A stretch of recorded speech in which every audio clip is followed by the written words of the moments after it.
som, keď spomíname na tých, čo už nie sú medzi nami. Veľmi nám chýba náš kamarát a spolužiak Martin Urban. Spomíname si aj na učiteľov, ktorí učili ešte našich rodičov. Pán učiteľ Beli, pani učiteľka Hreňová, pán učiteľ Bireš, pani učiteľka Kasardová, pán učiteľ Orenčák, pán učiteľ Dupar a pán učiteľ Račok. 1. októbra sa na našej škole konalo rodičovské združenie. Na začiatku rodičovského združenia sa prejednávali ekonomické otázky, ako je školné a čistiace prostriedky. Bola prednesená správa o hospodárení s finančnými prostriedkami.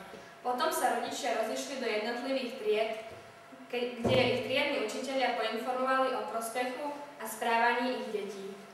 Bohužiaľ, účasť rodičov bola veľmi slabá. Asi ich veľmi nezaujíma, aké výsledky dosahujú v škole ich ratolesti. 1. októbra sa konalo na našej škole účelové cvičenie. Žiaci súťažili v týchto disciplínach: streľba z vzduchovky, hod granátom, streľba na kôš, dopravná výchova, hod kriketovou loptičkou, zdravotnícka príprava. Účelové cvičenie sa skončilo s takýmito výsledkami. Na 17. mieste skončili Denisa, Magdalena a Denisa. Na 16. mieste sa umiestnili Radka, Klaudia, Barbora a Stanislava. Na 15. mieste skončili Ivana, Dominika a Katka. Na 14. mieste sa umiestnili Anička, Petronela a Kristína.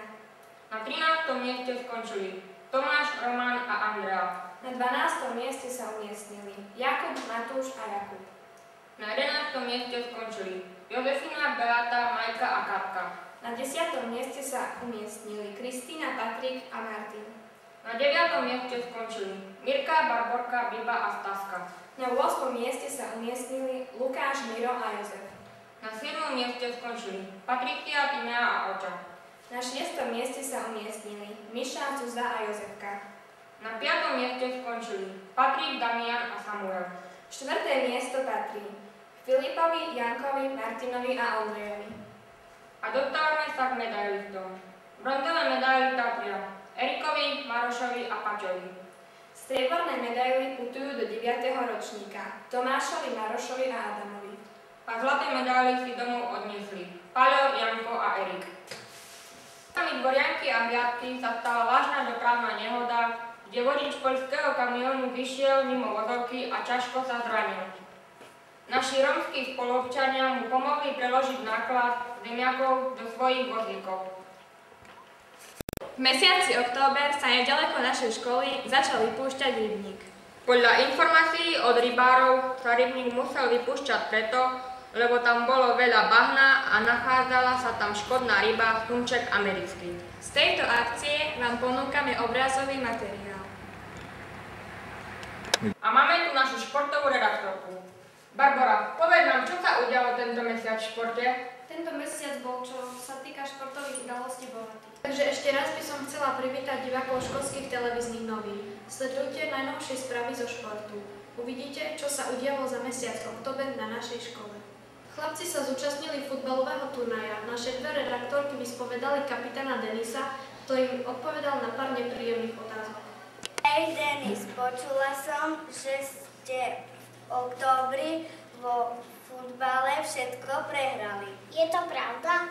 Áno, je to pravda, v októbri sme všetko prehrali, ale v prvom kole satelitného turnaja sme svojich súperov porazili a naša forma dostáva stúpajúci charakter. Podobne aj dievčatá sa zapojili do futbalového turnaja. S akými výsledkami skončili, to už zisťoval náš vyslaný spravodajca Jakub. Ešte povedz mi, ako ste skončili na futbalovom turnaji v Cechovciach? Skončili sme druhý, keďže mali byť 3 týmy, ale jeden z nich sa nezúčastnil, takže sme automaticky postúpili s obchodnou školou. A máme tu aj frajera na záver. Počuli ste o Rakúšanovi, ktorý skočil z výšky 39 km s padákom. U nás na škole sa našiel odvážlivec, ktorý sa pokúsil skočiť z výšky 40 km a pozor, bez padáka. Volá sa Roman a je to náš najväčší hrdina na škole. Počul si už o parašutistovi, čo skočil z výšky 39 km? Áno. Nechceš ho náhodou prekonať? Áno, chcem ho prekonať.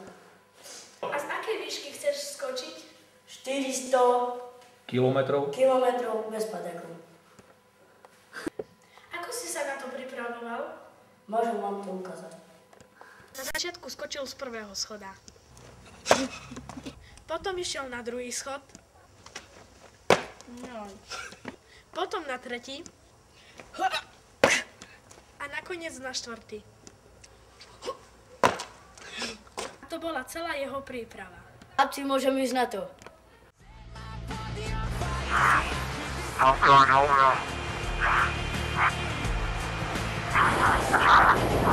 Jumper away.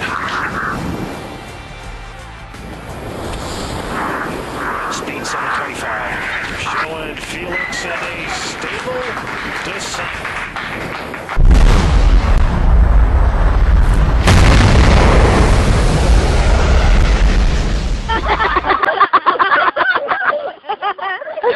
Dokázal som to, prežil som to.